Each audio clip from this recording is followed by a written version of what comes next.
Magandang araw po sa inyong lahat mga kamatyas. Ating pasadahan ang game ni Filipino International Master and candidate for Grandmaster Michael Concio Jr. matapos sumali po dito sa Title Tuesday na sinasalihan ng halos mga mamaw sa buong mundo online sa chess.com. Nagpakitang gilas po ang ating pambato at nakaharap niya ang tumalo kay Wesley na si Christopher Yu. Kasi siya po yung isa sa tumalo sa mga nakaraang US Chess Championship kay Wesley. Kaya hindi biro ang bata na yan. At kabilang pa sa mga nakaharap niya ay sila Nakamura. Ayan, pasadahan din natin mamaya ang laro niya kay Nakamura after this game. Okay, alamin na natin kung ano ang nangyari dito. Ang ginawa ni Jaco, nag-E4, nag-E5 si Yu, Knight F3, Knight C6, Bishop B5, Ruy Lopez, Knight F6, pinasok ang isa sa makunat na variation, nag-castle, Knight takes E4, Rook E1, Knight D6, Knight takes E5, Bishop E7, kinapture at nag-Bishop F1, nag-castle, D4. Nako, isa talaga sa very typical na ganitong palagian nating nakikita sa Berlin. Nag-C5 si Yu para mawala yung pagka-double pawn. D5 ang ginawa ni IM Jaco para ma-maintain yung pagka-double pawn. At yung D5 ang lumalabas na novelty dahil sa mga nagdaang linya, kinakapture yung pawn sa C5 eh. Ayan, pero ang ganda rin po ng novelty ng ating pambato. Nag-Knight D6, Knight D2, Bishop F6, Knight to E4, Bishop D7. Ayun, maagang bitaw ng blunderacious ni Yu. Bakit kaya nag-Bishop D7 at kinain lang ng buong buo ang pawn sa C5? Mukhang namalik mata. Siguro nakatutok lang sa Knight, sa Knight D6 niya or sa Bishop F6 niya. Hindi niya napansin na nakahang na. So, dapat daw po ay capturein yan. Rook takes E4 and Bishop E6. Ayan, dahil nakapin nga ang Queen. Tapos, magbi-Bishop to C4 and C6. Yan ang best continuation na binibigay dito ng computer engine. Pero, nag-Bishop D7, nakain ang buong buo, Bishop F5, Bishop F4, Queen C8, Bishop E5. Ayan. Yan ang gulang ng Pinoyo. Siyempre, di ba? Lamang na ng pawn eh. Daanin sa yaman. Palit-palit kagad para simple na buhay. Simpleng buhay. Endgame kagad na clear one pawn up. Ayan. Ito pong F3 ay para dadaan yung king. Okay naman yan. Logical naman para sa akin. Pero hindi nagustuhan ng computer engine. Dapat daw po ay, isa na namang pitas pala. May pitas pala doon. Dalawang po na sana lamang. Oo nga, pag nag-Knight takes B7, may Rook takes Bishop. Ang galing. Oo nga, no? Sayang yun, no? Lamang tiyan din yan, no? Pero nag-F3, H5 para walang G4 na ilang din si Yu na mag-G4 eh, na pa H5 tuloy. Blunderacious din kasi meron pa ring Knight takes B7 at nakita na ng ating pambato. Hindi na makakalusot yan. Knight takes B7, Rook takes Bishop, G6, Rook E5, and nag-A5, Rook E2. Ayan na, pakabait ang tawag dyan. Atrasan muna, regroup muna, pakabait muna. Nagpakabait technique. B4 and pasan. Knight B7, B4, Rook A4, and Rook B2. Maintain lang ang pawn para manatiling patay ang squares ng Knight. King D6, then activate the king, going to D4, then C5, mga ganon. Nag-Rook A1, tineret ang Bishop, Bishop D3, King E5, check, King F6, and C5. Pagka-winning na po against Super GM, maintain the shape of your winning pattern. Hindi pwedeng magmadali. King D4, Knight D8, B5, Rook A4, check, Bishop C4, Knight B7, at nag-Rook A2. Hulihin na ang isa pang nanggugulo. Hulihin na. Ayaw mo makipagpalitan. Mapapasama ng mapapasama talaga pagka hindi makikipagpalitan. At nag-Rook D7. Naku po, kulong ang Yokabab. Nanginain na lang dyan, gulo-gulo. Baka sakaling pumatak pa yung paspon. Pero dahil sa dami po ng nakapormang magmamarcha na yan, I1 ko lang. Diba? Sabi ng mga taga Batangas, I1 ko lang. Woo! C7 unwinds. Yun po. Magsi-C8 queen na naparisay na po dito. Alam ko isa rin sa mga naging junior champion itong si Christopher Yu, taas ang rating, 29-79. Junior champion din ng US yan. Kamangha-mangha ang ipinakita nito ni IM Konsho. At isunod natin, sandalian lang natin, ang naging laro niya kay Nakamura. Tinirahan siya ng Knight F3 na kalaban niya. Ibig sabihin, maganda score ni IM Jaco. Kaya niya nakaharap yan. Ayun, kinapture ni IM yung Knight, takes, Bishop G7. Ang purpose po niyan, double pawn, makapanira kagad ng pawn structure. Nag-F4, castle, Bishop G2, and nag-D5. Nag-castle and E6 para C5, novelty. Ayan, at ang palagian dito ay Knight FD7. Hamon to the max ng Bishop to Bishop. Okay, pero dito, nag-iba ang ating pambato. Pero itong C5, parang okay ako dyan kasi additional space control sa center. Okay ako dyan. Knight C6, Knight E5 binamon, nag-Queen C7, nag-Queen E2, ayun. Bad move gagad ang binigay kay Naka. Dapat daw ay C4, ayun, challenge na pala sa D5. Pero syempre nakakailang din na tipong pag nag-Rook A D8, parang mape-pressure yung D3 ng white diba sa D-file?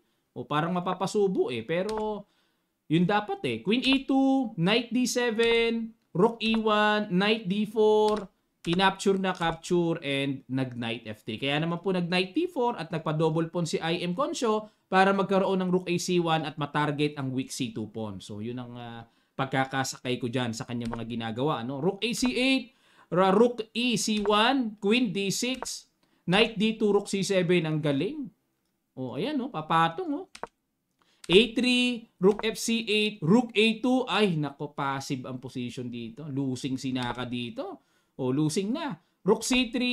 Kasi po kaya nag-Rook C3 para, halimbawa, mag-Knight B1, may Rook takes B3, nakapin ng Tore sa C1. So, ginawa ni Naka, dinipensahan niya ang Tore, at nag-Knight C6 maneuver din, going to, saan pupunta yan? Tingnan natin. Rook B1, Knight A6, dito pupunta.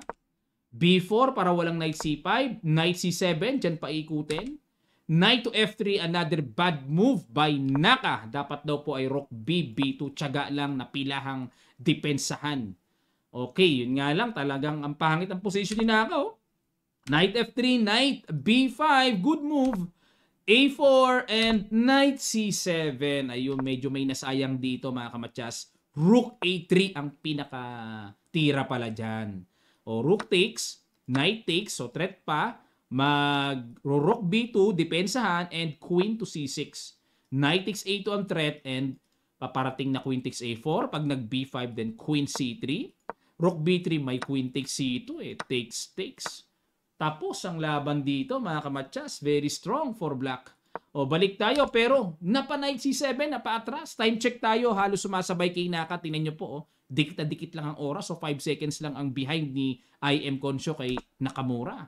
Nag-B5, Queen C5, ayun para triple na ang pila. H4, H5, ayun, para hindi na makapanggulo-gulo pa si Naka.